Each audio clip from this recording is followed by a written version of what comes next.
Welcome all. We have a two-man booth tonight for this wonderful Saturday night where we have Ohio State taking on Oregon as things currently stand. You got LSU, Ole Miss, and a whole bunch of other college games that I know many are watching right now. But luckily we got Snyder, who we have 10 games, Snyder, to talk about. But first, how are you doing, man? How was last week for you, and how have you been? Yeah, I'm doing well. Looking forward to this week's slate. We got some bangers, I think, to kind of talk about. Some good spots, some interesting potential blowout spots, and I think it's going to be a good slate overall as we're finishing up one of the better college football Saturdays of the year as well. Ohio State and Oregon are playing right now. That's a pretty good one. LSU and Ole Miss is playing as well. A couple good ones earlier as well. Yeah, it's been a lot of fun for college football today. I know Bruce has been putting in picks in the chat. You had a pick six yesterday that hit too, a DraftKings pick six that you had the UNLV quarterback passing touchdowns along with his wide receiver White, and then you also had that running back Bernard for Utah. I tailed that. Thank you, Snyder, for that free 3 pick. I didn't do it on the pick six app, but luckily those props are available wide, and we also have a DraftKings pick six promo weekly. So if you ever wanted to play pick six, look for those picks on Mondays and Thursdays, as well in our Discord, where you have guys like Snyder and VIP constantly posting pick six plays. Bobby Hare also posts them a lot. It's something that you see. AP was just in there posting too. So DraftKings pick six, if you guys do want to sign up, you can check the Twitter, and there'll probably be a pinned tweet about that, which I'll make sure is up right now. All right, 10 games, Snyder. This one is actually quite a bit of fun. You also have a 4K min price starter in a pass funnel spot that we'll talk to in about 3 games. I know that I've seen a little bit of your take on Spencer Rattler, and we'll get to him in a little bit, but I'm very curious because I think we have polarizing views on that. I think it's going to be a healthy discussion too, because I can see both sides. I can see 100% the other side and 100% the other side too. And we'll get to that one. That will be game 4, actually. That'll be Bucs Saints. And we'll be using the SaberSim order. So if you guys did want to follow along, you can pull up SaberSim, and we'll be tracking the games that way. All right, Snyder, first game I got is the Arizona Cardinals, who absolutely fluked a win last week. I will say this. The 49ers kicker getting hurt was a much larger deal than people are considering for what's the word I'm looking for the result. For DFS, not so much. They still played well. Kyler Murray had a big run early on in that game. But overall, this is a Cardinals team that I'm still very skeptical of, especially going into Lambeau. But when you look at the Green Bay Packers, Jaden Reed did great last week. Tucker Kraft did the best out of anyone there. Jordan Love did all right. They were serviceable, but certainly Dontavian Wicks disappointed a little bit. Josh Jacobs was okay. But this is a slate where, after being uber chalk last time, they all saw a moderate price increase. Like Tucker Kraft is now 4,800. You got Jordan Love, who's now 6,600 and stuff. Still a great spot for him. Is this a spot where, with a healthy team total like Green Bay, despite many people kind of, one and dunning them, right? Last week was the week you stacked them. Are you going to go back to them this week, Snyder? Yeah, I was kind of actually off them last week. I played some Reed and some one-offs of them. I was actually on the Rams from that side, and that was an interesting game. I thought the Rams kind of outplayed them throughout the whole game. Kyron Williams has the ball. He's, I think he fumbles at like the 25-yard line as they're up 13-10, looking to go in and score again. And the next play is when Tucker Kraft got that 70-yard touchdown, which completely swung the game. So, I was under on the Packers last week. I had the Rams +3. No, I had the Rams +3.5. And that missed extra point that they had ended up costing the spread. So that was interesting there. But, I actually like the Packers a lot this week. I think this is a great spot for them. The Cardinals can be beat real easily through the air. So I'm actually high on Jordan Love this week. And I don't think many people are going to be going to him this week either, which is nice because I think he's going to be like 5% owned this week, where last week he was maybe 15% owned in some of those contests. So I really like Jordan Love in this soft landing spot. The spread's moving in Green Bay's direction as well. So I like that. So I like playing Jordan Love, pairing him up with Jaden Reed, 7K. I think you can play any of those other guys as well. Maybe a Wicks bounces back here. He's been kind of boomer bust this whole year. He had that one good game where he had 2 touchdowns, but outside of that, he's got 5 catches total on the year outside of the big game where he had 5 catches for 78 yards and 2 touchdowns. So I'm definitely on Reed, though. I think that's his go-to guy. He definitely looks at him continuously out there. Six plus targets in his last 3 games. So I like Reed. I think you can play Tucker Kraft. I don't think that many people are going to go back to him. I'm seeing him probably somewhere under 10%, maybe right around 10% as well. I mean, he's been getting targets the last couple of weeks as well. I mean, he's got 14 targets and 10 catches and 3 touchdowns in the last 2 weeks. So I think he would be the double I would go to put with him. So I like Jordan Love with Jaden Reed and then possibly Tucker Kraft as well. I think 4.8 is still fine to fit him in there. We've got some other value opening up in some other spots. I think it'll be fine to get him in there. But yeah, I think Green Bay actually rolls in this spot. So I like Green Bay to win this game comfortably and put up some good points. Yeah, I mean, would you be interested in potentially running it back with an Arizona Cardinal if you did stack up the Green Bay side? Because I look at the Arizona side, and what's kind of frustrating too is I think their offensive coordinator, what is it, Petzing or something like that?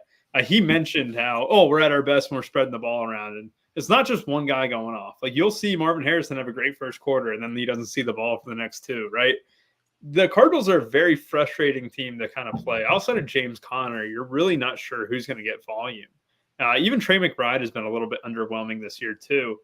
Is this a team that if you did stack the Packers that you'd feel inclined to run it back, or would you just kind of feel free just playing a couple Packers and not really doing that? I don't think you have to, but the guy I played last week was Michael Wilson. He did fine for the price. He's 4-4 last week and got 12.8 points. I think that type of game is right on the cusp again this week. So yeah, I'm going to probably project Wilson right around 12 again this week. I think he would be the preferred option for me right there. Marvin Harrison at that price tag is just going to be too tough to kind of fit him in there, and I need more than just 2 catches from him in a script where I thought they should have been throwing the ball to him more last week. He has found the end zone the 3 games prior to last week, but still hasn't really broken out for that huge game like he did in week 2, where he caught 2 long passes basically in that game. He had 4 catches for 130. He had that 60-yard touchdown catch in that game, but I don't think I'm going to go to Marvin Harrison this week. I think Reed is my preferred option in that 7K range. You could go to Trey McBride if you want. 5,700 is a little bit too much for me, I think, for a tight end, though.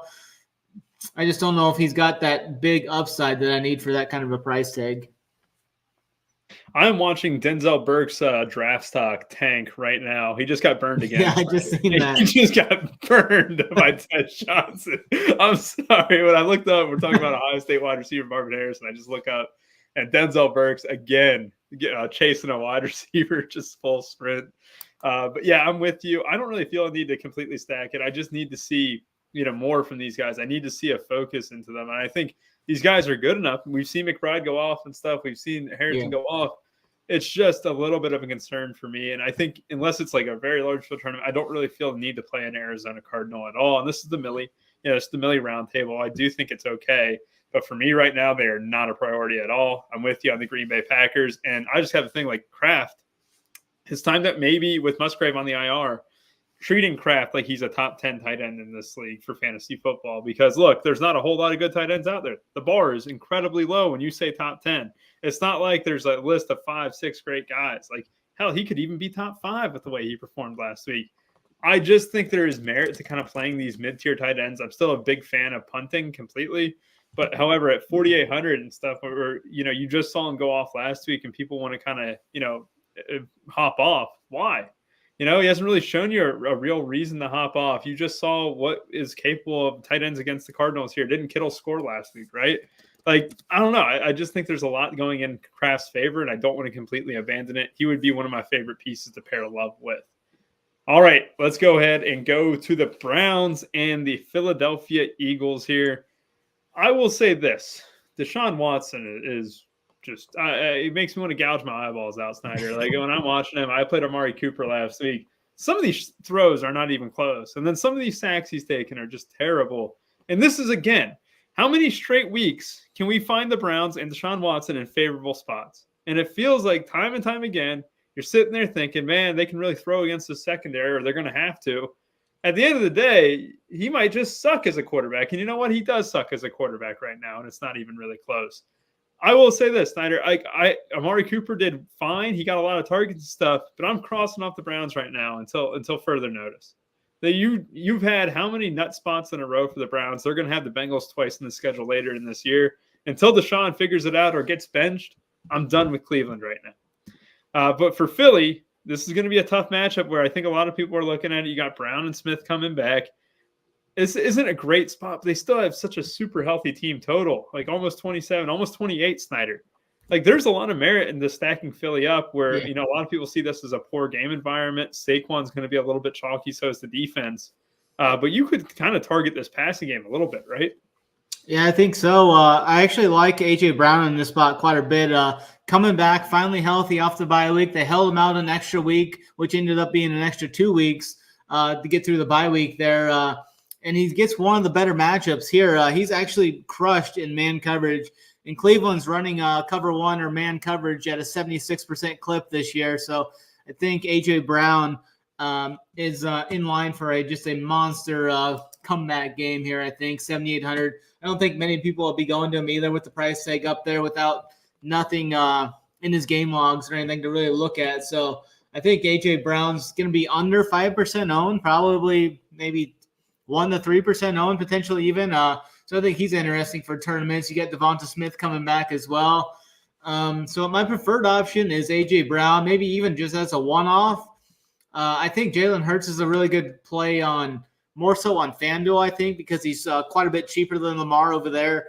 But on DraftKings, I don't know if I'll get to him, but I do like A.J. Brown. I think the Eagles are going to roll in this spot. They've been not looking good at all for the first start of this year. Sirianni's on the hot seat, and I think this is kind of a get-right spot for the Eagles. So, I mean, Saquon's going to have his hand in it too. 8,200 for Saquon is kind of up there. The price tag's up there a bit, and he should see maybe a little bit of ownership, but not much. I think the main ownership is coming with Jalen Hurts at about 10%, and then I think the Eagles defense, we'll see some ownership here as well.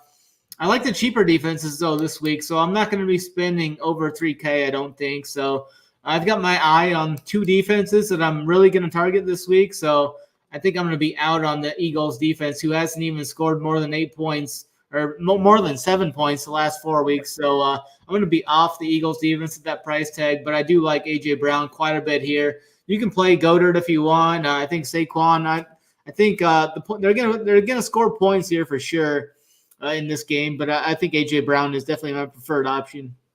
Yeah, I just wanted people you think the Browns is like this top tier defense. You did a great job breaking it down, talking about how this is a good spot for A.J. Brown. Here are the teams that Cleveland has played this year. They gave up 33 to the Cowboys, 13 to the Jaguars, who have had one of the worst offenses here, then 21 to the Giants, 20 to the Raiders, 34 to the Commanders. This is a defense that, in 3 of those games, you can argue that they've played very poor offenses and still gave up 20 plus in 2 of those. And then they also gave up 33 and 34 to the Cowboys and Commanders. This is the defense that isn't the same as it was, 2-3 years ago even. Last year, they were great at the beginning of the season. But this is a defense that is gettable right now. And I do think that you look at the Eagles side of the ball, and you mentioned it with A.J. Brown being very low owned. You're going to have Jalen Hurts kind of a little bit suppressed in that range too. There is leverage to be had. And like Saquon, he's going to be fine, but he's my least favorite of the bunch because look, as much as I'm fine with playing a running back who's been absolutely awesome this year, it does feel like the way to kind of hit this Browns team, like you mentioned, is through the air. And what they were able to do last week is, Terry McLaurin had a huge game and stuff. And then you also, I guess you might be able to just do everything on this defense right now. I just looking at this, you had Eckler and McNichols and Brian Robinson, he had a pair of touchdowns, but you have just a bunch of guys who are able to get double-digit fantasy points against them at the running back spot. Maybe this Browns defense is just done and dusted, and all Eagles are very much in play. A.J. Brown's my number 1 guy with you, and I know I'm fine with 1 to 2 Eagles really at all. I do think that's a good idea, Snyder. All right. This is going to be a mediocre game. This is actually, you know what? It's no longer mediocre. I realized that we actually get a very good news with Drake May starting. And I do think Drake May is interesting, not for DFS purposes, but I'm curious to see how much he runs because I know they don't really want him to get killed and stuff, but he is a little bit more mobile than Brissett. I do think he's going to be more willing to use his legs. And I'm very curious to see how that helps this New England offense at home against the Houston Texans. The big news is Ramondre Stevenson looking set to miss out. Antonio Gibson likely to be the lead back here for the Patriots as well, 5,300. There's like a slight concern with Gibson, Snyder, because you look at this, and historically with Gibson, you've always thought, he's a very PPR guy and stuff. And that's been the opposite case this year. He's been more utilized as just a pure runner. But there's a decent chance that Gibson gets 90% of the touches in this backfield this week. And he is on a dog with a low team total, but then again, he's cheap. Should get involved in the pass game like Ramondre Stevenson was early in the season too. Is that fine chalk at 5,300 here with Gibson? Yeah, I think he's fine here. I actually like the Patriots side in this game. I like the back. Like last week, I was on the Texans last week. I like to mainly back CJ as statistically throughout the early part of his career. He's done really well as a favorite of less than 3, and he's really struggled on the road and as a favorite of 6 points or more. So Houston just lost Nico Collins. There's going to be a little bit of weather in this game, I think, too. Maybe keep an eye on. I don't think it's going to be terrible or anything, but I think there's a chance of rain and maybe a little bit of wind, but nothing too terrible in this game. Just a little bit of weather to watch out for. But I think New England keeps this game close. I think they muck it up. I do like Gibson at 5,300. I think he's got more pop in his step almost. I mean, we saw the Stevenson get benched and then rips off that big one, but I think Gibson's got that upside as well. He's been used in the passing game, 6-7 catches in the last 3 games, so I think he's fine. I don't know how much I'll get overweight on him, but I'll definitely have him in the pool. Just see where he hits, like in the Sims and stuff. I think Gibson is definitely fine. I think this is going to be like a slower type game, though. We got a total in the upper 30s here. So Gibson would be a guy I definitely look at. And for like million maker type tournaments, I don't mind some Polk here. I think maybe Polk and Drake can kind of get it going here. Yeah, I like that. I like that theory, and I like what you just said about Polk too, rookie to rookie, and they had a decent connection in the preseason, it looked. Yeah, I think Polk's got some good upside too. We both watched him play in Washington and whatnot, but I think Polk's got some good upside at only 3.6K. I mean, if he gets loose once or catches one bomb, I mean, you're going to be mint here at 3,600. So I think I'm going to have a little bit of Polk in some large field tournaments like the Million Maker, but nothing really stands out to me too much here. I do like the Hunter Henry call at 3,800. He's got a good game log. Some good blow-up spots there, but I think he could catch some maybe 5-6 passes here, some dump offs and such. But I think Gibson will see some work out of the backfield as well. I think he's got good pop with the legs too. So just a couple of one-offs for me, though. But I do like – this is one of my defenses that I like. I've targeted Houston a couple of times when they've been on the road against their defenses, and the Vikings put up a big number against them, and now they're on the road in some elements here. This Patriots defense has put up double-digit points twice this year, coming off 10 points last week against Miami. I think New England at 2,400, the Stone Min. I think New England is one of my 2 favorite defenses this week, so I'm going to be playing a decent amount of even Gibson Patriots defense correlation there. But I really like the New England defense because I think they're going to keep this close. It's going to be a slower type game. We've seen CJ's turned the ball over, definitely on the road. Last week he had 2 turnovers, back-to-back possessions to allow the Bills to get back in that game. So CJ can definitely turn the ball over with fumbles and throwing interceptions. Yeah, it's kind of a theme with the second-year quarterbacks kind of coming in. They're not. I think they're going to be fine toward the end of the year. They're going to peak at the right time. But you look at it. Packers kind of a slow start with Love in a couple games this year, right? I know he's been hurt too. I don't want to completely blame it on that. But Stroud also a little bit of a slow start coming into this year, missing his best weapon too. Like I see a whole lot of merit with this Patriots defense, and honestly, a lot of people expected the Patriots to be very, very bad. You know what? They have been on the offensive side of the ball when they have not been going against Cincinnati. They've been horrendous on the offensive side of the ball. But really, like that defense is serviceable. And I don't want to discount that at all. I think 2,400 is a good tag. And look, no one's really excited to ever play a defense. So if you're telling me that you're going to punt, I never think that's a bad move, especially with it a home dog where, decent chance of rain, like Made Focus said. You said in the elements as well, like we could have some rain. Yeah, I like that quite a bit. I just think further hammer down the point, I think Antonio Gibson is good chalk. I just think no matter what, if you're 5,300 getting 75% of the carries, 75% of the passing attempts or receiving attempts out of the backfield, or receiving opportunities, I should say, that's only going to bode well. And I do think I like him a lot more than other chalk running backs that we've had in the past. Like we've been off guys like Cam Akers and stuff who are chalk coming into a week. I think Antonio Gibson's a little bit different. I do think they have the intent to run the ball. I don't think there's any fear of a guy kind of potentially sneaking up and getting 30% of those snaps. I think this is Gibson's backfield. I just like the spot in general. Houston side of the ball, there's a lot of people who are going to be, looking without Nico Collins, who gets the bump. I like what Made in Focus is that what you put in those props for Xavier Hutchinson. I don't mind that at all. He had positive coach speak as well from D'Amico Ryans, I think, early on in the season too, talking about staying ready to get his chance. My thing is I think a lot of people kind of gravitate towards Stephon Diggs. I think he'll be double-digit ownership. I think he'll kind of hover around that like 13, 12% area. And I'm still on Team Tank Dell. I just think Tank Dell is one of those guys where, if he's going to have a 50-yard catch for a touchdown, it's coming soon, right? He's going to have a game where he gets 6 catches, 150 yards, and 2 touchdowns. He's a big play guy.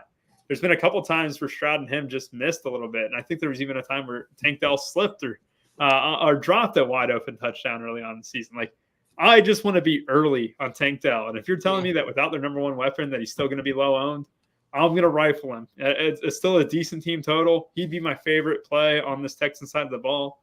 It's a gross game overall. Like, I'm not trying to say I want 2-3 pieces from it, but if I ended with Gibson and Dell, I would be perfectly fine with that there. All right. Now, this is the game where I kind of got prepped for a little bit. We have a 4K min price starting quarterback today, right? Without Derek Carr, the Saints are going to change not to Jay Kaner, but to Spencer Rattler. Spencer Rattler did have a fantasy points scored prop posted on DraftKings as well. It was around 14. Now, Snyder, I want your take on Rattler. Go ahead and give your position here, and then we'll talk about the rest of this game. I think that we can spend a lot of time on this game because some of the games later on, are not going to be as thrilling. And I do think this is a very good talking point overall for the Millie, because I think a lot of people who play cash are also going to have a very different take than a lot of people who play the Millie Maker today or tomorrow. Yeah, I think with the other value opening up, I don't think he's going to be as popular as he was originally going to be. I think he'll still be like 10% or so, maybe 15%, but just looking at what he did in college, I mean, he struggled in college against some big-time opponents. He doesn't really have any rushing upside. I think there's just too much opportunity cost here as well. And we're getting back to my favorite defense of the week. You got a guy that Carr was playing behind this line. He scored less than 10 fantasy points in 2 of the last 3 games and really was just running for his life last game. They're on their 3rd-string center, I think, and they're going against the most dominant force as like a nose tackle there in Vita Vea. I think he's just going to have a field day against this poor fella at the center spot. But I'm not going to play Spencer Rattler. I get it if you want to try and make it work, but coming back to it though, I mean, what are you going to get out of it? I mean, yeah, you can get to like CeeDee Lamb or something. Just looking at like the overall projections. I don't even have CeeDee Lamb projected as the most. I guess, yeah, he's right there. I guess I have him right, just barely above ASB. But I guess you could play both of those guys or jam Saquon in there as well. But I think there's just when like Lamar or Jayden Daniels or Jalen Hurts goes for 35 and you're sitting there with 14. I mean, I think you're drawing pretty thin there at that opportunity. And looking at what Rattler did in the preseason, I think Haener outplayed him in the preseason, to be honest with you. So I think there's an opportunity where we could see both of these guys potentially in this game. I mean, Rattler really didn't set the world on fire in the preseason. Was below 55% in every single game in the preseason. Completed 9 passes one game, 4 passes and 7 passes in the other. I don't have snap counts for those preseason games, but He took a bunch of sacks too. He took an average of 1 sack per game in the preseason as well. I think he's just going to be in a rough situation here behind this battered and banged up offensive line. And Taysom Hill's not there either. I think that's kind of something that could help him as well. I think you're definitely not going to be able to run against this Tampa defense. So Kamara's going to be in a rough spot there. Kamara couldn't really get going last week, and now he's going against a much, much tougher run defense here. So I think Kamara's going to be held in check. And Tampa might just be in a situation where they can almost lock up man-to-man on the receivers and just Bowles is going to be sending all sorts of blitzes against this kid to try and rattle him. So the spread really didn't move that much. Tampa's still right around 3.5, 4-point favorite on the road. But yeah, you can try and talk me. I don't I don't think you're gonna talk me into it, but I'd rather play like Baker on this. I think Tampa's in a good spot here. Baker was actually hitting at a higher frequency in the sims that I ran pre-show than I expected. So he was kind of popping there. 3 TDs last week, 6,500 for Baker. I think Tampa is just going to mollywop these poor fellas. I like Tampa minus the 3.5, 4, whatever you can get. And I think this is just a rough spot for this 5th round rookie to step into. All right, here's my takes. I just saw this Bucs defense on Monday Night Football was it Sunday night or Monday Night Football against the Falcons? Give up 500 yards passing to Kirk Cousins with one leg. I just see the secondary, and I don't think they're going to be able to run the ball. And I do think the Bucs are going to force Rattler to beat them, which is great for DFS. And if this game does blow out, if this game does get out of hand, well, that means that Rattler is probably going to get a lot of chance at garbage time points as well, which count just as much if the game is tight as it is a 20-point game in the fourth quarter. I just don't respect this Bucs secondary a ton. And with Vita Vea in there, I don't think they're going to be able to run the ball, and they're going to have to throw the ball here. I know what you said about the offensive line. Trust me, that's the biggest concern if you're playing Rattler, is that you just hope they can kind of stand them up. But I do think that they're going to chuck the ball potentially 35, 40 times if they are down. And I don't want to deny that at 4K. A lot of people say Derek Carr sucks. A lot of people don't like him. Well, you know what? If you think Derek Carr sucks coming into this week and you get a 4K Derek Carr, you'd be clicking his name at 4K, right? Like, I think that's the number one thing I'm looking at. And for the Millie Maker, you're going to look at a Rattler where if his ownership keeps coming down, keeps ticking down a little bit, where it could potentially be single digits. I don't think it will be. I think it'll definitely be double digits in the end all be all. But I just think it allows you to get whatever you want. And I also look at it too, where, I just mentioned it, Rattler with someone, right? I would never play Rattler naked at 4K because look, if you're playing Rattler, you're not really banking on his legs. You said it best too. He's not much of a runner. He can probably make a couple plays, scrambling around and stuff, but he's not going to go ahead and get you 25 yards on the ground and hoping for a touchdown and stuff. You have to play one of Olave, Shaheed, Juwan Johnson at 3,100 is a great tag too. I think that any of those three I would pair with Rattler. And I just think that this secondary here with the Bucs defense, I just think they are not respectable. And I do think that the 36 points the Falcons put up is very much indicative of what they can do. Look at Bo Nix. I don't think highly of Bo Nix. He had 216 yards through the air, and he's not that much of a great quarterback at this stage in his career right now. So I just think that if the offensive line holds up, Rattler's going to have no issue at all getting there. And I do think he is one of the safest plays on the board. But is safe always what wins you a milli? No, not at all. You mentioned it with Jordan Love earlier in the show too at 6,600. You're basically going to have 4 tiers of pricing this week, not just 3. You're going to have Rattler. You're going to have that 5K range, 6K range, and the 7K range. And we still have a lot of other quarterbacks to talk about, which in the next game, we're going to talk about the Commanders and Ravens here in a minute. That has 2 amazing quarterbacks with 2 terrible secondaries too in the next game too. But as far as right now, I think Rattler's my guy. But if I did, I'd honestly want to just completely break the mold and just spend all the way up at quarterback with a guy like Lamar Jackson, who we'll talk about here in a second. Would you say the Detroit Lions and the Philadelphia Eagles have a better offense than the Saints? I would say that. I did skip over a couple games, like I said. How many points did they score against this Tampa Bay defense? Jalen Hurts didn't have his best offense. He sucked, dude. Holy cow. 16 points and 16 points. They allowed 13 points to Goff and 17 points to Hurts. Yes, that's the thing. You're definitely right about that. Here, on the contrary, though, on the contrary, what did Jared Goff do? He threw for over 300 yards that game. Yeah. Yeah, they were also checking the ball 50 times that game as well. What did he have? 55 attempts, which is just crazy. Anything else that you want to touch upon in this game? I know that I mentioned that I really like Spencer Rattler. Olave is my number one wide receiver. I think even Juwan Johnson is going to be one of my favorite tight ends at 3.1.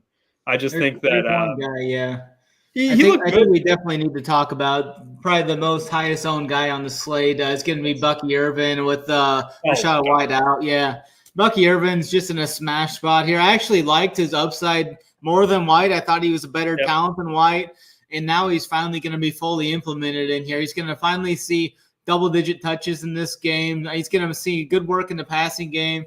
Yeah, I know Bucky's probably going to be. I mean, it wouldn't surprise me. Like in cash games, definitely he'll be 50% plus, but it wouldn't surprise me like in some of these smaller field, like single entries and stuff, he'll probably be 50% owned as well. Like the Millie, probably around 30 to 35, 40%. But I think Bucky Irvin is good chalk, 5,400, great price tag, great matchup.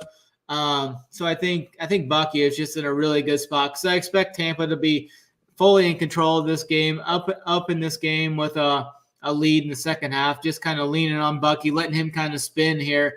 And we've seen this Saints defense give up 25-plus points to the running back position in 2 of the last 3 games and just a mere 21 to the Falcons. Even Dallas, so probably the worst running team in the league, put up 17 points as the position against this Saints defense. So I think they can definitely be had.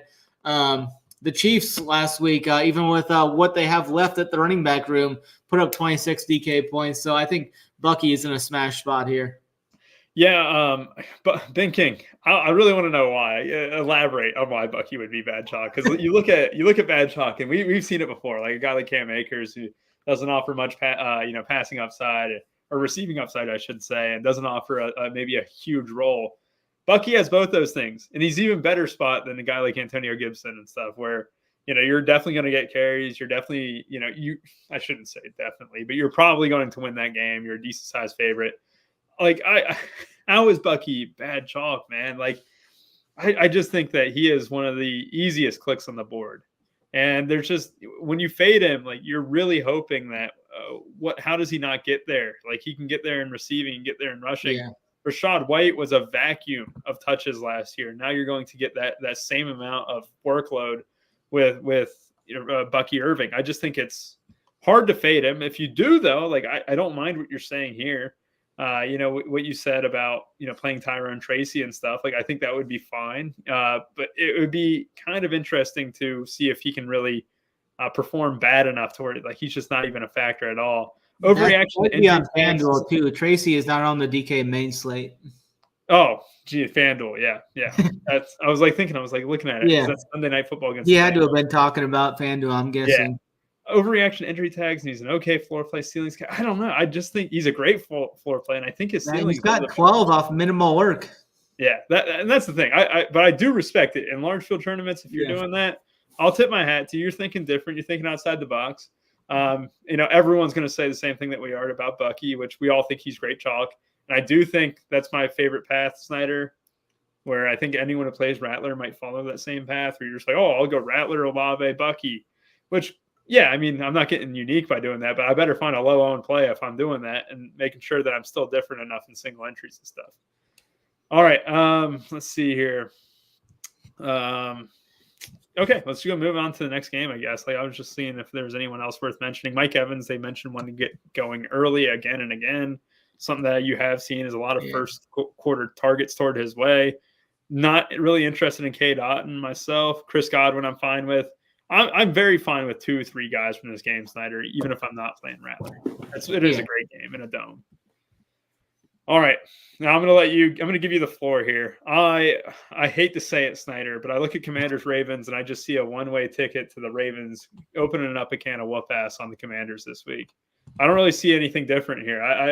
I like both these teams' offenses. I think that the Ravens, though, are just that tier above the Commanders. I still think that the Commanders are a league average team with the rookie of the year quarterback, without a doubt, right now as things stand.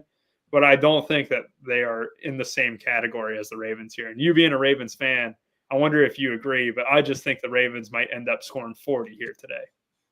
Yeah, I think this is going to be like a really rough spot for Washington. I think this is one of those spots where Washington kind of gets brought back to reality a little bit. The biggest thing that brought out to me is like coming into this week, I thought the Ravens were going to be like a 4.5 point favorite. And then the books hung 6.5. There's 7s out there now even. And I was listening to VSiN a couple times throughout the week, and they were mentioning about how they don't want to lower this line because they don't want to be liable on the Ravens side, because they know that they've been called and contacted about potentially some other sharper action, larger wagers coming in heavy on the Ravens if it would dip down. That's why we're seeing up to 7, I think now. The public loves this Washington side, though. They're getting a lot of tickets in on the Washington side. But money-wise, the money's on the Ravens here. And this is just an interesting spot here. You got Jaden Daniels and this Washington team has just been going gangbusters. I mean, the last 4 weeks, they're just putting up points on everybody. They put up 38 on Cincy, 42 on Arizona, 34 on Cleveland. And the Ravens have been giving up some big plays. They've been giving up a lot of points throughout the air on defense. I think this is one of those spots where it kind of you get a little correction here, like that Buffalo game. Buffalo came in. Everybody was anointing Josh Allen MVP. Said the Buffalo was going to roll the Ravens. And Buffalo didn't even cross midfield but a couple times in that game.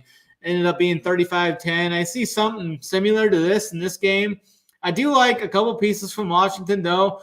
I think like McLaurin, I think he could get loose for like a touchdown or something. I think he still has upside in this game. So I think McLaurin still hasn't really flashed that upside, though. Even going back to last year, he doesn't have any like major strong games. He scored 23, 18, 17. He's been around 17 the last 3 games, but 6,400, you kind of want at least 22, 25 plus from him in that spot. So I think McLaurin's still in play for tournaments. I think if this game kind of gets away, we've seen Zay Flowers has been in the mix a couple of times this year, but has been in those closer games, like week 2 against the Raiders, week 1 against Kansas City. He put up 22 against the Raiders, and then last week they needed to throw the ball a lot more, so they got him more involved. He had 12 targets last week, 7 catches, 111. But in that Buffalo game, when they get these games under control and they just lean on the run, Flowers is only going to see 1, 2, 3 catches in those games. Like Buffalo, he had 1 catch. Dallas, they had that game in hand pretty much the whole game. Dallas did come back in that game at the end, but Flowers had 3 catches in that game. So I'm going to be off Flowers in this spot. I think Baltimore gets it done with the run game here. I mean, Washington's been beatable any way possible. I mean, that defense is just yielding yards at a high clip. But I think I like Derrick Henry. I like Lamar Jackson. I like them to get it done there. I wouldn't hate if you throw in Flowers or something in a deal. But I think running the ball, they've been most susceptible this year, giving up 25 plus points 4 times this year. So I like Henry. Henry generally gets going more as the season goes, and the 8K price tag is going to keep some people off him, I think. I think he'll still probably be, I think he could be right around 10%. I was going to say that he'd be like 15%. I think he could be right around 10%, seeing that Saquon ownership too. They're both right around that same price. So I like Derrick Henry in this spot. I like Lamar. I think Lamar's got 35-point upside in this matchup. He's been strong the last 3 weeks. I mean, 4 of the 5 weeks, he's put up 25 points. So 25, 37 last week. I think that's in the range of outcome here. He could put up another 30 piece or something. I think Derrick Henry has 200 plus upside in this game here as well, as he did a couple weeks ago against Buffalo. He had 199, 151 against Dallas, and that when they got up big there, 92 last week. Mainly all came on that last run, but I think Henry is in a good spot here as well. I think you could play McLaurin. I'm not going to play any of the running backs. Baltimore has actually been very, very good against the run this year, just very susceptible throughout the year. So, yeah, you could maybe even play Zach Ertz if you want or something at 3-7. But if you want to run it back with McLaurin, that's fine. I think you can put him in there. Probably not going to play Bateman, maybe Flowers on one team or something. But I think this is just going to be kind of one of those games like Buffalo where they get out big early and just kind of sit. Yeah, and you saw that where they just kind of kicked the crap out of Buffalo early on. It was Derrick Henry had a big run early. The big thing for me last week was like Zay Flowers immediately got like 70 yards right away, kind of vanished in that second half, and that was despite trailing. It was kind of like they were using Kolar a little bit, they were using Andrews, they were using Likely. It just feels like there's going to be times where Flowers absolutely nukes, but like it's going to be very hard to predict. And he was in my original lineup. I'm sitting there, I'm looking at him like, man, he had 7 catches last week. You're just thinking about it like. Even in a trail script in a nut spot last week, and I don't think they really trail this week. I think you're right, targeting the run game of the Ravens. And I think a lot of people might be asking themselves, Snyder, can you play Lamar naked this week? And I shouldn't say a lot of people because it's always going to be unique when you're playing a quarterback naked, especially in the Millie. But I think there is merit to it. Yeah. Like a lot of people really want to overstack, really want to stack the quarterbacks and stuff. But what you have seen from Lamar is he's able to take the 15 carries on the ground and get 100 yards rushing potentially. Like that's in the cards. Yeah, that is 2 rushing touchdowns. And all of a sudden, if he only throws for 1 touchdown, you're still looking at 30 fantasy points. A lot of people might be spending down at quarterback this week or spending in the mid range. And you're telling me that 7,800, I can get a 30 piece from a guy like Lamar. I'm fine with that. And I don't really feel the need to stack him up. And it might be a million maker. You really want your correlation.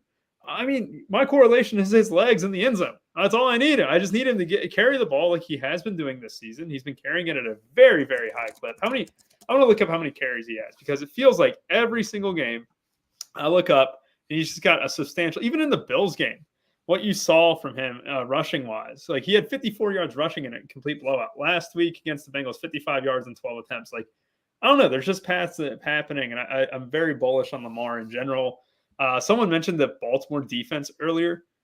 Here's my thing with like that. Like I really like that. I do think the Ravens make life difficult for rookie quarterbacks more than anyone in this league. Yeah. And I do think if there's a game where, you saw it, you mentioned it, you kept bringing up Buffalo. Like Buffalo came in and was just lost against Baltimore. And there's a chance that you just see that with Jaden Daniels, and this not a slight on him at all. Baltimore is a very tough place to play. Like it really is. When you're going on the road to Baltimore, good luck. And this is why I'm super high on Baltimore in general. I hate the Ravens. But hell, I don't want to ever go to Baltimore and play a football game. Like, you're right. If my favorite team's playing in Baltimore, I feel like at a huge disadvantage.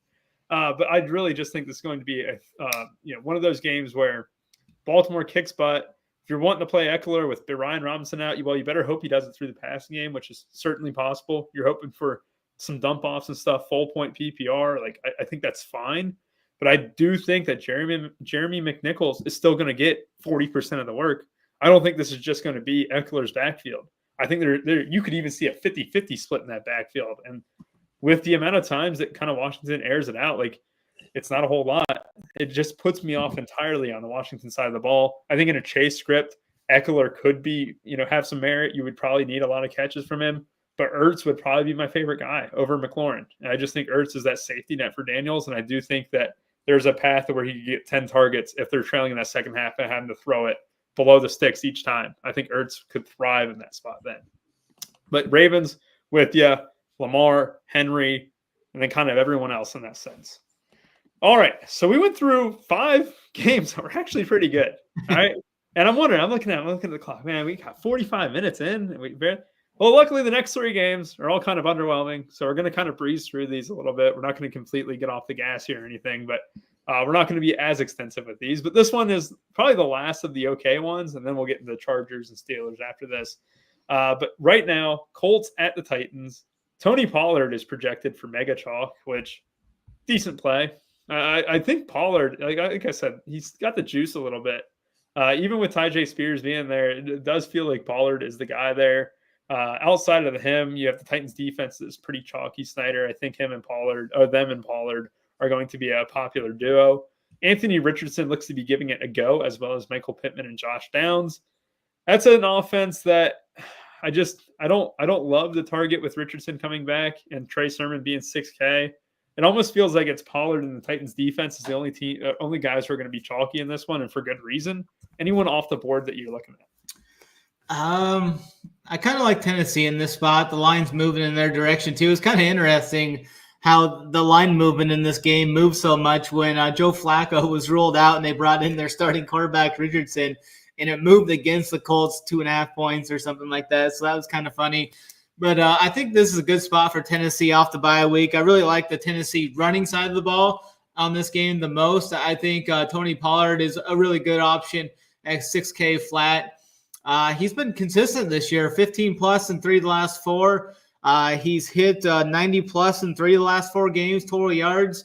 And the Colts are allowing the second most points to running back. So I think Pollard's in a really good spot here off the bye. So I'll be higher on Pollard than most will be this week, but which is fine. So I like Tennessee. I actually like Tennessee to win this game too.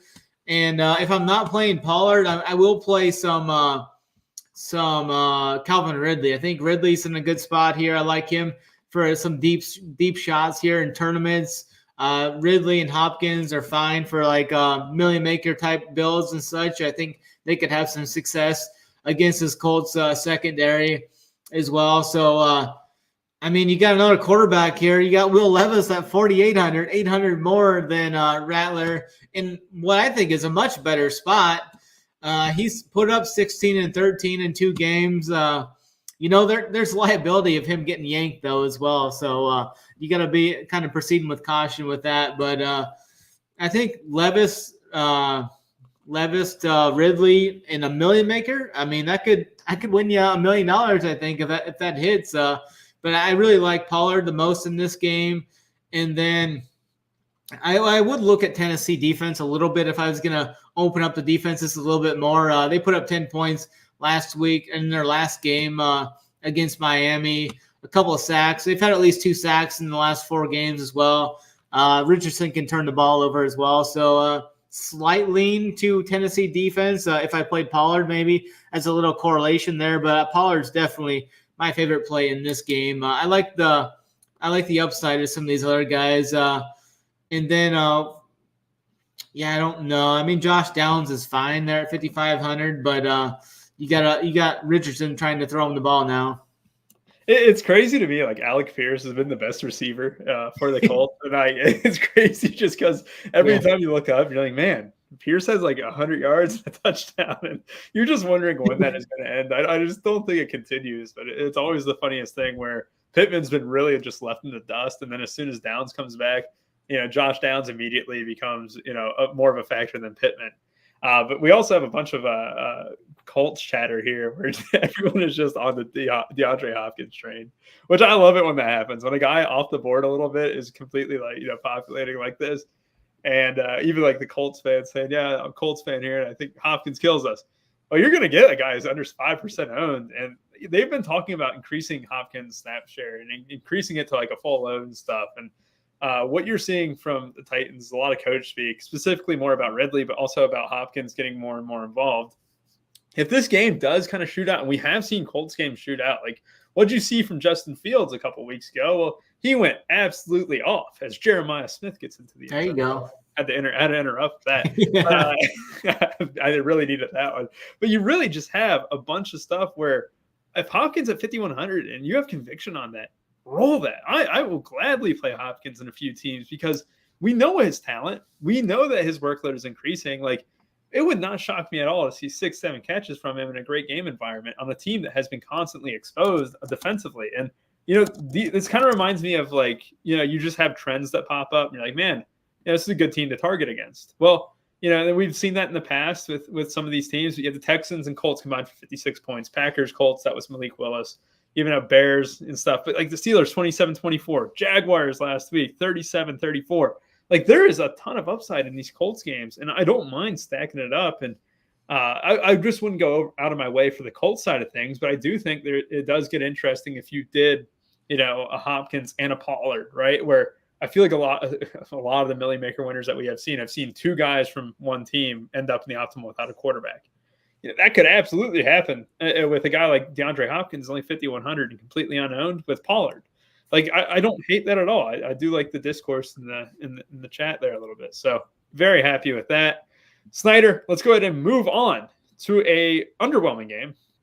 Chargers Broncos in Denver. The biggest thing with the Chargers is Gus Edwards is out. They had a bye week. That's a big note. They were very unhealthy going into the bye week, and now they got a chance to get healthy. As someone who stacked up the Chargers all season in best ball, I'm very glad they had their bye week in week 5 rather than any other week, because I think they really needed this to kind of hit the reset button after 2 straight losses. The Broncos side of the ball, with Josh Reynolds got put on IR. Really, this is just one of the messiest teams to kind of deal with. Javonte Williams is projected for a little bit of ownership. Cortland Sutton as well. I'm not liking that, Snyder. I think I'd rather stick with the Chargers side of the ball with a guy like Ladd McConkey under 5K, or maybe even I'm not even a big fan of J.K. Dobbins at 6.2. This just seems like a game where it's got a little bit of ownership on it, and I don't like it at all. Yeah, I lean to the Chargers side in this game. They'll win the game. We got a low total here as well, 35.5. Dobbins is going to see ownership, I think, with Edwards out. I think there's a way that he could even potentially creep up towards 17 to 20% ownership potentially. Yeah, he's looked good in the couple of games early on in the season. Was below average the last 2, under 10. It just comes down to him hitting that big play. He hit the 2 big plays in the first 2 games. In the last 2 games, he couldn't crack a 15-yard run. So It comes down to if he can crack the 40-yard, 60-yard play like he did in the first 2 weeks, or if he's kind of held in check there, as he only averaged 2.3 and 2.9 yards per carry in his last 2 games. But he is seeing some work in the passing game as well. 6 catches in those last 2 games.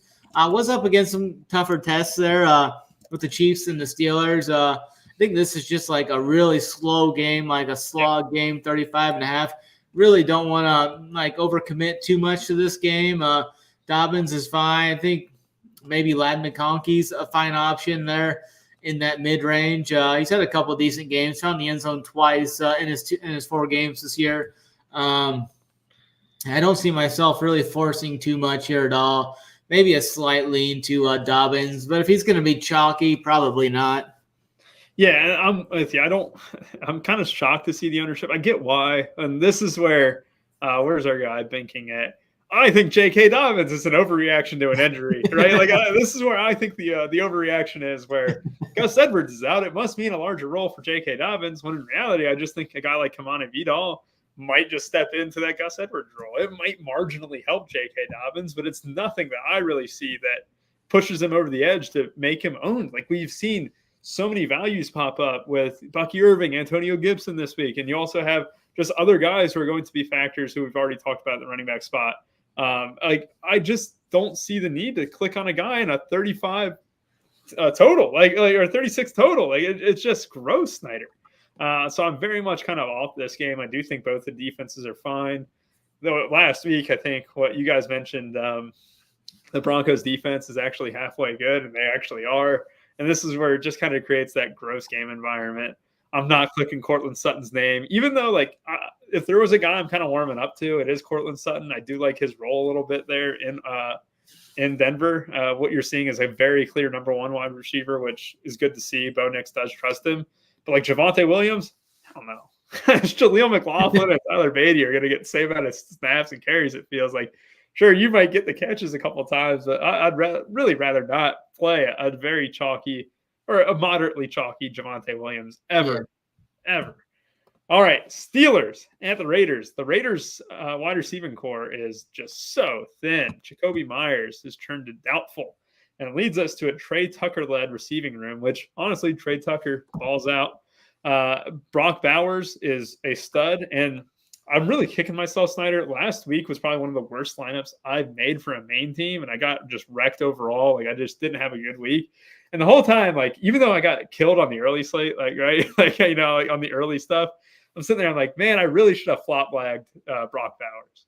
And he is definitely going to be the guy who just gets all these looks. And if they're going to throw the ball, Brock Bowers could easily have 10 targets in this game.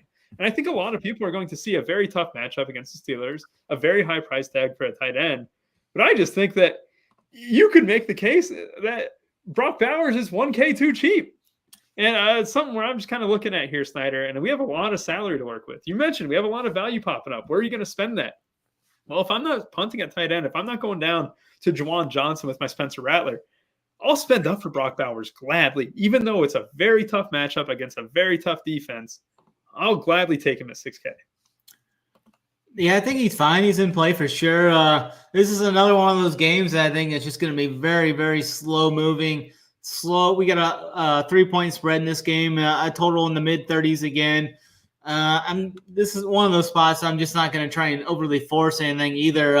I played Najee on my main team. I had a really good main team going on FanDuel with Najee going left. I thought Najee was in like the nut spot against the Cowboys rush defense. And I mean, Najee just is terrible. That dude is just like running in quicksand. So I'm not playing Najee again. That was just a rough scene there. 42 yards on 14 carries against that bad defense. Had a long of a 6. The last 2 games, he's had long runs of 5 and 6 yards. So yeah, not gonna be playing Najee anymore this year. I think Trey Tucker maybe in play at the low 4Ks. He's gonna continue to see 5 to 7 targets a game. I think didn't do anything with him last week, but the 2 games before that, he was at 15 and 22 DK. So I think he's fine to have in the pool. I think Brock Bowers is definitely a huge upside. He's one of those guys that can just be a massive separator at the tight end position too. If he has another one of those games, like we've seen him do it a couple of times this year, and he was 3 yards away from hitting the 100-yard bonus last week, and then 2 yards away from hitting the 100-yard bonus against the Ravens. Yeah, that's what I was about to say. I thought there was a moment in time where Bowers had the bonus against the Ravens and then it just vanished. But you're right. Like, he is this close to absolutely nuking a slate. Yeah. And I don't know, Snyder, the more I talk here and the more you mention it too, like, I think if I'm playing Rattler and I have the ability to play Bowers, I'm 100% going to do that. I know that you're not on Rattler as much. And if I'm playing Lamar, I probably won't be able to get to a guy like Bowers. But if my main team, like that's when I put in all the single entries stuff, like, I'm clicking Bowers' name at this point. I just don't want to be the guy who fades a 30 spot in the tight end when I easily could. Instead, I'm clicking over, a 7K wide receiver that I don't really care for, right? Like, I'll gladly spend further down at tight end or a wide receiver than spending up at tight end because there's just a gap right now. If Bowers is number 1, there might be several pegs down before you get to that second tier tight end. And that's been the theme this season. There isn't a top tier tight end. Bowers seems like he's been the best for fantasy football this year. I think Freiermuth is in play as well. I didn't get to him. I just seen him 4,300. He's one of those guys that they've been looking at. Fields has kind of been looking at. He's got a touchdown in the last 2 games. I think he's a guy that could get you like 12 or something at 4.3, which would be pretty good for that price tag. But he's got the upside to maybe get like 16 or 17. But I think he's deserves to be in the player pool as well. I think let's see if he hits any of the sims or anything like that. But I think he's an interesting look. But definitely 1,700. I mean, Brock Bowers could definitely outscore him by 10 for sure. Yeah, and this is where I don't love the skill players in this game outside of Bowers. I think you can take a chance on Trey Tucker. The Zamir White Madison thing, like I don't really care for that. Aiden O'Connell against the Steelers defense now. Really, it's just Bowers and Tucker on the Raiders side, and Bowers is much further ahead than Tucker for me. Then on the Steelers side, you're exactly right. Najee, yeah, you know what? The week he gets 30, I definitely won't have, and I'm definitely going to be comfortable with not playing him. Like, he'll get 30 at one point this season. It's going to happen once out of these next 11 weeks. I don't really care to be trying to get that one right. But yeah, like picking snap rates down, like there's not a whole lot of reason to be on the Steelers side outside of it being a decent spot. Like Fields, you can make the case he's been rushing quite a bit. Did great against the Colts. Was serviceable against the Cowboys. He'd be probably my favorite Steeler, and I'd honestly think about, again, running a guy like that naked in the quarterback spot. All right, second to last game. These last 2 are actually really good. Yeah. Cowboys, Lions. This game is taking place in Dallas. I look at CeeDee Lamb, Snyder, and I think he's like the easiest click on the board for stud-wise. Like, there's not a whole lot of studs that I've gone out of my way and like really liked this week. And that kind of goes into the point where if I am playing Lamar, I can still get like CeeDee Lamb really easily. But like Lamb's in a great spot. You have a very tough time running the ball against this Detroit team, as we all know. Mm-hmm. And I just look at it this way. Like just seems like a 10 times better chance that this Cowboys team goes down early trying to run the ball, and they spend the next 3 quarters trying to chase. And I just think this is going to lead to a huge game for Lamb. And I'm not thinking outside the box. He's going to be healthy owned, but I just look at it here. I just find it very tough to fade CeeDee Lamb. I do have a question, though. Do you think him and Amon-Ra St. Brown on the same team could make a little bit of sense? Both guys are going to be chalky. Probably is going to be a decent-sized pairing. I don't think it's very optimal to do that, but is that something you're open to? Yeah, I mean, if you're going to play your boy Rattler, I think that's definitely in the cards that's to play both of those two. Without Bowers was Amon-Ra and CeeDee Lamb. This is a game where I'm going to be completely different against the field, though, because I have a different script in my head that I think this game's going to go. This is a big revenge game from last year, too, from the playoffs. You remember when Dan Campbell was playing Dallas and they kind of got screwed over by that which offensive lineman was actually declared. They declared the one, the ref declared the other one, or whatever went on there. But I think Detroit's had this game circled since last year. They're coming off a bye week as well. And you know how bad Dallas's run defense or rush offense is and how good Detroit's front four are against the run. I think Detroit's almost just going to be able to just threaten the Dallas to run the ball, just put their front four up there and then just kind of drop everyone back, bracket CD. I think Detroit is just going to absolutely roll these guys. I really like Detroit. I think we see a spot where Detroit just runs these guys over. I mean, Dallas has just been absolutely horrible on defense. And the Detroit put up 42 in their last game. I mean, the offense is starting to click coming off the bye. I think this is another spot where Dallas got behind huge against the Ravens, but I don't think Detroit's going to take their foot off the pedal in this matchup. I think Detroit has revenge on their mind. And so I like Detroit. I like all the Detroit pieces. You look at Montgomery. He's not even playing that much of the snap percentages, but 18 touches in every game, a touchdown in every game as well. So I think Montgomery is a good kind of contrarian play. So I don't think many people will go to him. A lot of people are looking at like Gibbs, I think. So I think you're going to get Montgomery like 5%. So I think at 6.5, he's interesting for tournaments. Amon-Ra, they're still looking at him in the red zone. He's still top 10 in the NFL in red zone looks, even though they're using both running backs a lot in the red zone. So I think Amon-Ra will be a guy that I look to. Hasn't really crushed, you don't think, but he's got 3 times as many 20-point games as CeeDee Lamb does this year. So Amon-Ra is just quietly getting there and hasn't had that big game yet, but 20, 20, 25 in his last 3 games. And I think CD is going to kind of underwhelm people. And if he's going to be 25% owned or something, I think I'm going to take my stand there and be like, I think he's going to have another one of those 7 for 70 games or 4 for 67 games like he has against the Ravens. They were down that game. It was a big comeback script for Dallas in that game. You only had 4 for 67 in that game against the bad Ravens secondary. So I think there's a lot more bust to Lamb with the ownership, but I get what everybody's doing here. It's in a dome, high total. It should be a shootout.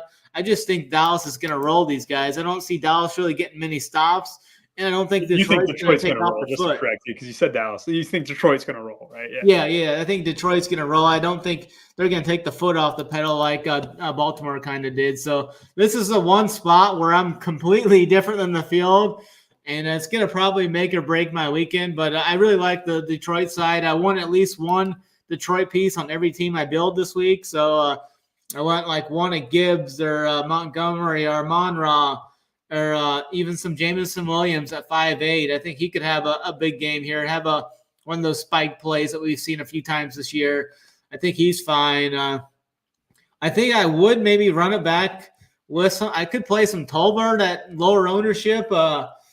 He's going to be lower owned than. He looked really good last week too. Like it was one of those things where 7 catches last week. Yeah, without Cooks, like someone was going to get the bump, and it was quite clearly Tolbert and Turpin.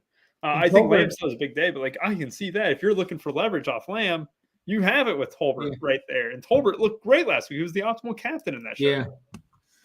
And he's been 12-plus points in 3 of the last 4 weeks as well. And I think you could even play some Turpin there at 3.8. I think he's in play for like the million maker as a run back. So I'm going to plant my flag on being off a CD. I think I'd rather play like Saquon or someone else or Amon-Ra over him. That's just going to be my stance here. I will play some Ferguson though. Since he returned from that injury, he's seen 8.3 targets a game, 71 plus yards in every game. Just hasn't had any of that good TD variance yet. Hasn't found the end zone yet this year, but he's been consistently in that 11 to 15 point range. I think he's a guy that could be interesting here in a pretty good matchup against Detroit. Detroit hasn't been the best against tight ends this year. They've given up a couple of good games. Like last week against Seattle, they gave up 16.6 points to the position. So I think Ferguson's fine. I know Ferguson's going to be popular as well. I just don't think he's going to be as popular as CD, but he could be, I guess. Yeah, I'm with you. I do like that pivot off Tolbert. The one time you didn't get above 12 fantasy points, Snyder, well, that was the game I bet is over on. It's been that it's been that type of NFL season for me. Not to play a sob story, but I've been on Tolbert. It was just one of those weeks, and that was the one that I hit us over on pretty hard. That was a nut matchup for the Cowboys too. Who was that against? It had to be. It was against a bad secondary too. Goodness. It was against the Giants. That's what it was. I think he had. A catch called back, 3 for 24. That was it against the Giants there. All right, let's go ahead and get to the last game. I'm with you on this game. I think CD I'm very, very high on, though. Like, I just think that if you do think the Lions roll, I just think that CD is also in that part of his career where, like, he really cares about the numbers. And I just think that he'll be in Dak's ear or he'll be in whoever the offensive coordinator is there, like, give me the ball. Like, give me the ball. I just think that in a trail script, you're going to see just a ton of throws. And you saw it. And that was the thing, too, against the Ravens. And you mentioned it. Like, they were down that whole time. And they chucked the ball 50 times. And, like, Lamb didn't really get there. So that's kind of what you kind of allude to, where you're kind of getting different that way with Ferguson or Tolbert or Turpin. There's paths. But I'm going to be a donkey chalk. I'll play a lot of Lamb. I think McCarthy's going to be a little bit of an idiot with calling a lot of run plays early, trying to go against this Lions team, which I just think is wrong. He's talking about we have to have a balance in the running game and passing game, when in reality your running game is just awful. I don't know. I'm very scared for the first quarter there. If they're going to try and jam it and create third and longs repeatedly, that's the one thing I'm not high on. But I'm with you. I think last thing, if I am playing the Lions, Amon-Ra makes a lot of sense. But Jahmyr Gibbs and Montgomery should not go overlooked.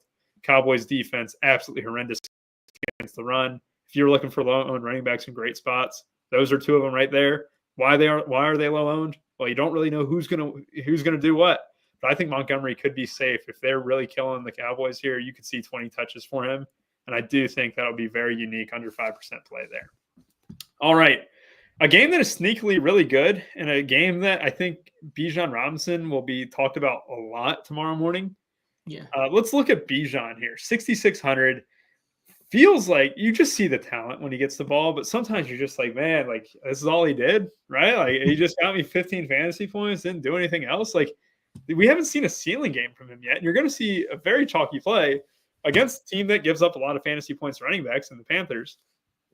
I don't know. I think Bijan's definitely my favorite guy from the Falcons. I don't think I'm going to chase Kirk Cousins' performance last time out against the Bucs. Like, I'm not really that high on London. I think Mooney's a fine play at 5,300. McLeod, I don't love it. Bijan seems like the guy to have from the Falcons. However, he's going to be fairly high owned. Curious on your take. As the Carolina Panthers side of the ball, Deontay Johnson is in. Leggett is in. Mingo is not going to get the bump that I was hoping for. I was hoping Deontay might miss a week despite having a ton of Mingo in best ball. But Chuba Hubbard is also going to be quietly almost 20% owned, it looks, at 6,300. The clear workhorse back there, even with Sanders there, it just feels like the touch disparity is rather large week in and week out. Snyder, what are you doing with this game here?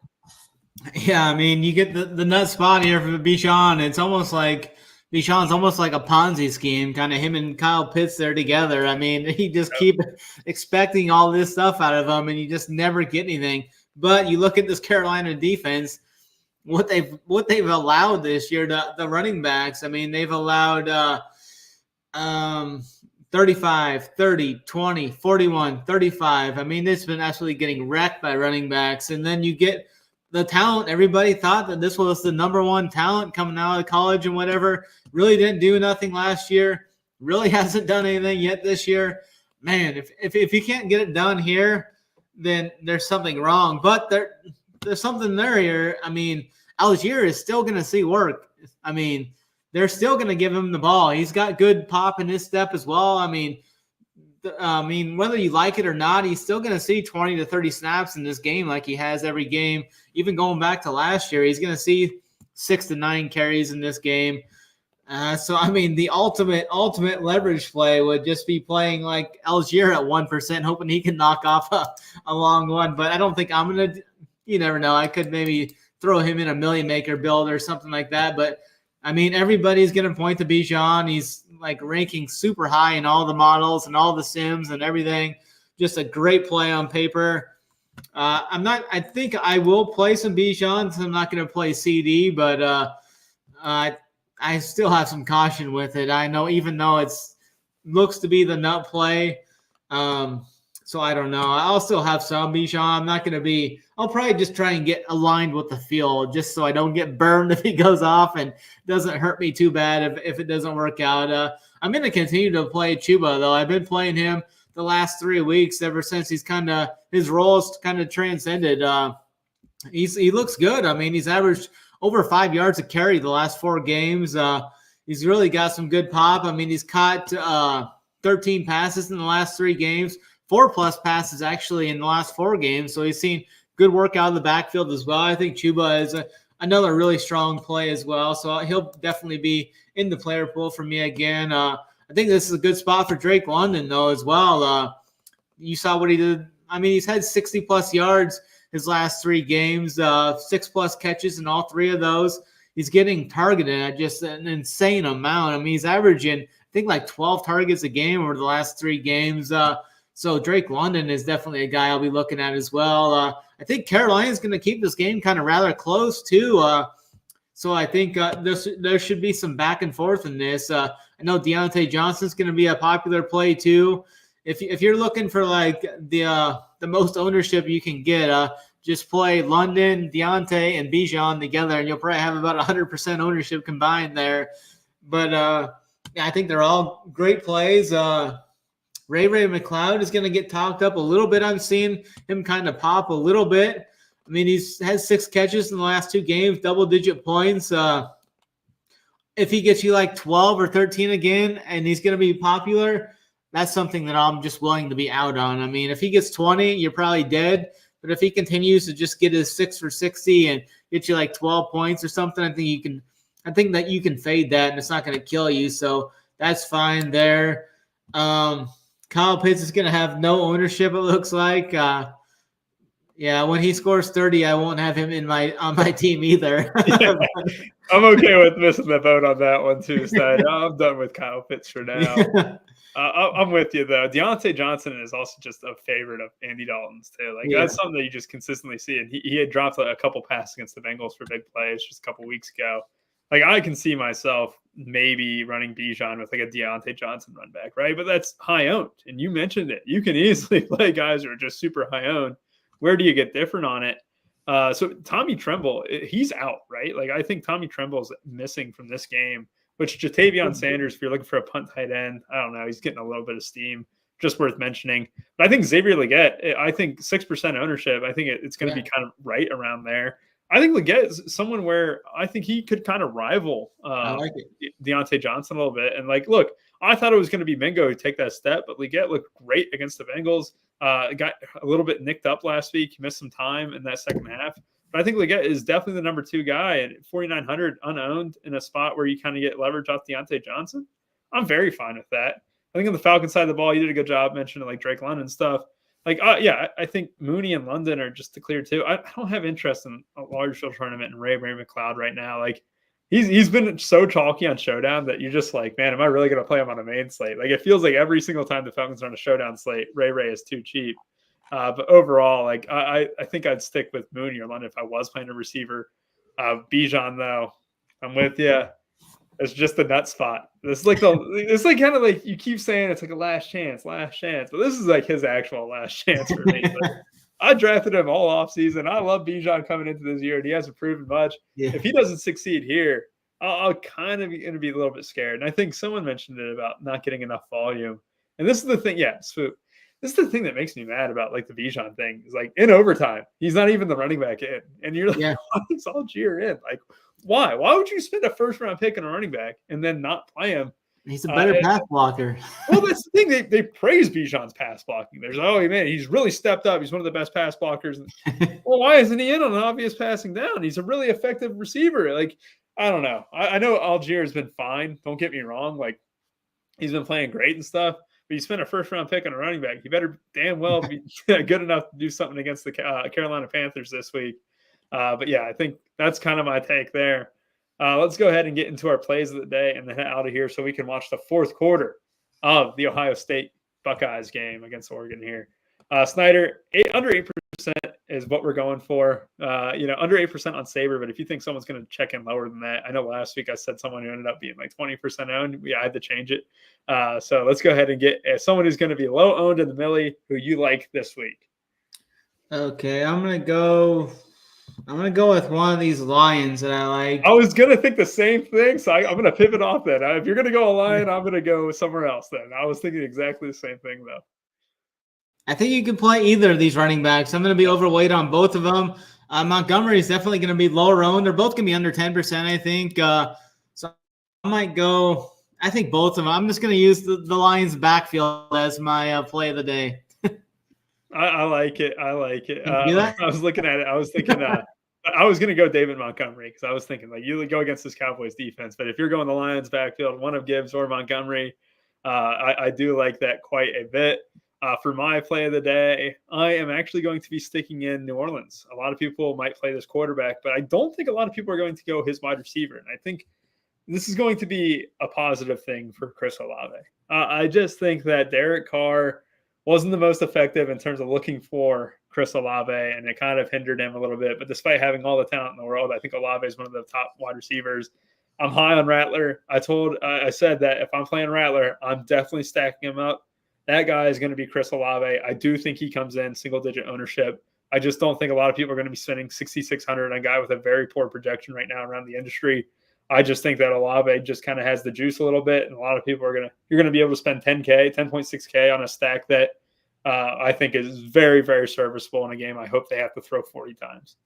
All right, so Lions backfield and Chris Olave, there's the two plays of the day for the Millie Maker tomorrow. Hope you guys have a great time. For Snyder and for I, thank you all for watching, and good luck, and go Buckeyes.